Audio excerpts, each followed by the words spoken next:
Et du Saint-Esprit. Amen.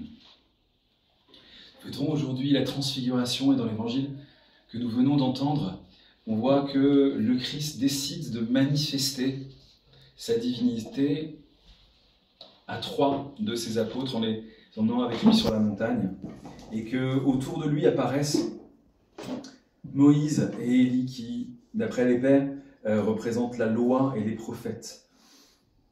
C'est ainsi que le Seigneur, le Dieu Trinité, le vrai Dieu, le seul Dieu, le Dieu d'Israël, manifeste l'unité qu'il y a entre les deux testaments.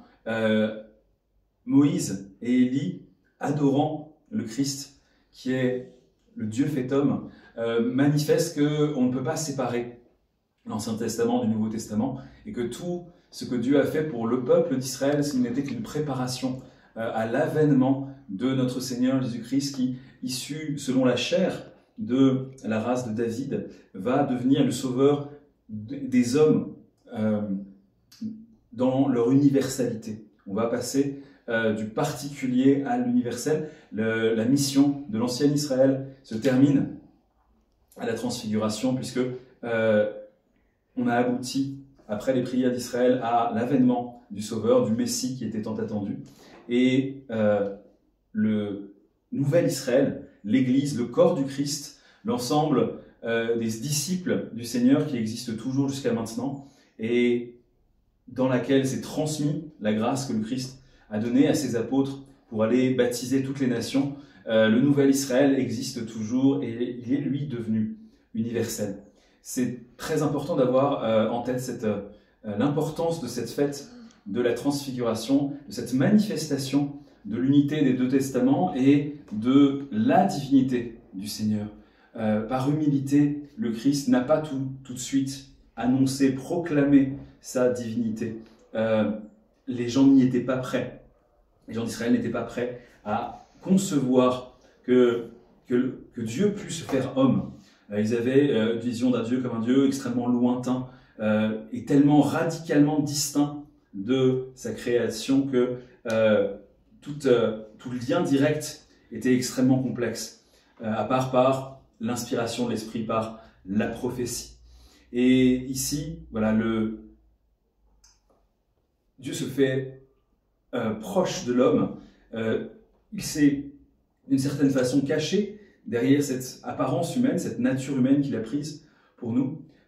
Et finalement, c'est à ce moment-là, au moment de la transfiguration, qu'il va se révéler, qu'il va devenir absolument lumineux, extrêmement brillant, difficile à regarder. C'est l'équivalent de ce qui s'est passé lorsque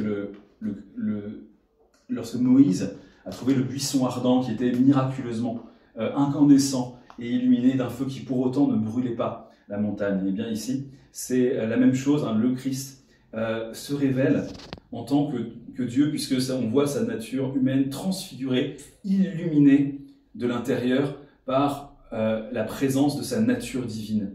Et cette transfiguration de notre nature, c'est ce à quoi nous sommes appelés avec lui, par lui, en lui. Dieu s'est fait homme pour que l'homme devienne Dieu. Et chacun de nous, chrétiens, nous sommes appelés en persévérant dans la foi, en nous confiant humblement toujours à Dieu, en nous relevant à chaque fois que nous tombons, même si nous continuons de pécher, même si nous continuons d'être déçus, même si nous continuons d'être accablés par les mêmes passions dont nous n'arrivons pas à nous débarrasser. Malgré toutes ces chutes, il faut toujours se relever et continuer le combat, continuer le chemin, car notre vocation en tant que chrétien, c'est d'être des saints, c'est d'être déifiés, c'est-à-dire de voir notre nature transfigurée.